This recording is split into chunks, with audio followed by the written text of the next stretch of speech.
Я психолог, и я против того, чтобы люди массово подписывались на психологические каналы.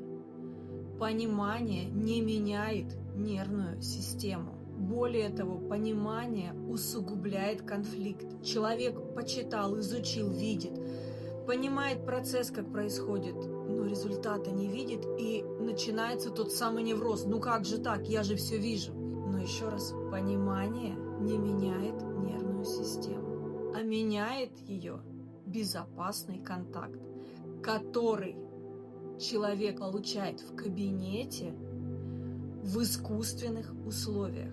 Почему работает это именно так? Да потому что у человека, который вырос в дисфункциональной токсичной среде, шанс встретиться и завести знакомство с человеком доброжелательным, принимающим, нетоксичным,